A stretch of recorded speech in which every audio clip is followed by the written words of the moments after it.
Hello, my name is Lydia Griffin, and you are watching my interpersonal communication presentation for Liberty University. Next slide. During this presentation, I will be defining communication, interpersonal communication, identity, inhaling and exhaling, listening and enlarging my conversation, define my potential barriers in interpersonal context and how I'm going to deal with them, identify and provide solutions for noise pollution both internally and externally, identify my overarching goal, describe how my behavioral blends positively or negatively influence my conversation, and discuss my plan of action. Next slide. What is communication? Stewart describes this as the continuous, complex, collaborative process of verbal and nonverbal meaning making. What is interpersonal communication? It's the kind of communication that happens when the people involved talk and listen in ways that maximize the presence of the personal. Next slide. Why do we communicate? Humans are relational beings, and therefore when we communicate, we are identifying who we are with and for each other. What's an identity? An identity is a complex personal and social construct consisting in part of who we think ourselves to be, how we wish others to perceive us, and how they actually perceive us. There are 4 characteristics of identities. They're multidimensional, selves as responders, identities which are developed in our past and present relationships, avowals, and described. How do we communicate? We do this metaphorically through a process of inhaling and exhaling. This breaks down and organizes the continuous changing, multidimensional, sometimes confusing process of communication. Like breathing, it puts communication into a process which starts with input. Our perception is developed by social and cognitive processes in which people assign meaning to what they see, hear, taste, smell, and touch. It's shaped by our experiences and understanding of our place in the world.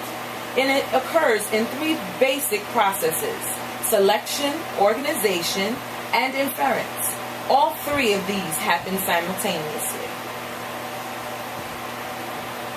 In exhaling, we give out information by expressing our thoughts and feelings and being open to others by disclosing and asking for what we want. One of these processes in openness depends on 3 things: self-awareness, self-acceptance, and trust.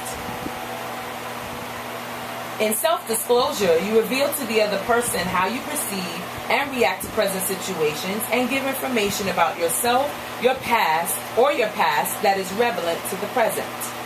Some benefits of disclosure are that it increases your self-awareness and it provides freeing experiences, helping you to control challenging situations, and it also helps manage stress and adversity. Listening. Do you hear what I hear? The role of listening involves more than just hearing. It requires discipline and energy. Listening is active, not passive. According to Burley Allen, true listening builds teamwork, trust, and a sense of belonging to a group and reduces stress and tension. Next slide. Active listening allows the person to talk through their issues and enables you to have empathetic input. There are 3 levels of listening: empathetic listening, hearing words but not really listening, listening in spurts. Some of my internal barriers in listening are defensive listening, hearing what I want to hear, biased listening, emotional listening, physical barriers, semantic barriers, and my favorite, the interrupter. Some of my external barriers include loud noises, changes in temperature, mannerisms, appearances, phone calls, clock watching, doodling, chewing gum, certain color palettes, and body language.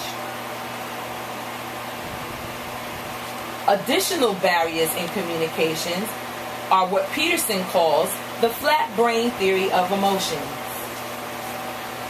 In this, it teaches us that our thoughts and emotions are both a part of who we are and how we communicate. how we respond will either be emotional or rational. In the flat brain syndrome, we don't hear well, see accurately, think straight, or act sensibly. Lastly, in the flat brain tango, engaging in defensive or attacking behavior with others apply. However, how do we counteract these barriers? Through the talker-listener card. In this, the talker says, I'm most bothered, I own the problem. They share their feelings and thoughts without accusing, attacking, labeling, or judging. The listener says, I'm calm enough to hear. I don't own the problem. I'm going to provide safety. I'm going to understand and clarify without agreeing, disagreeing, advising, or defending. My overarching goal includes utilizing effective listening skills with empathetic listening to reduce my stress level and tension when communicating with others, and take my level 3 listening skills to a level 1. Removing the barrier of being closed to being open in communicating about myself with others. The EMC equation, enlarging my conversation, involves identifying my interpersonal communication need, such as being open and self-disclosing, and providing the intentional resources I will need, such as self-awareness and acceptance and trust, that will allow me to be open and willing to share information about myself. My behavioral blend and background. In graph 1, this is expected of me. People expect me to be both determined and inspirational. They expect me to both be task and people-oriented. However, in graph 2, this is me. I have strong people skills. I am both outgoing and reserved. And however, sometimes I'm misunderstood with my critical and fault-finding attitude. My type A personality results in achievement, striving, and sometimes being impatient and irritable. My interpersonal communication results in insightfulness. I fairly understand empathy as an integral part of good communication. And I sometimes tend to pay attention to the message I'm sending, but not how it's received. My plan of action consists of understanding that communication is complicated and continuous. My role of how I respond in this process will determine its outcome and potentiality to build better relationships, being effective as a communicator, and understanding the makeup of the 4 personalities. How I communicate is shaped by my beliefs, value system, education, and my perception of the world.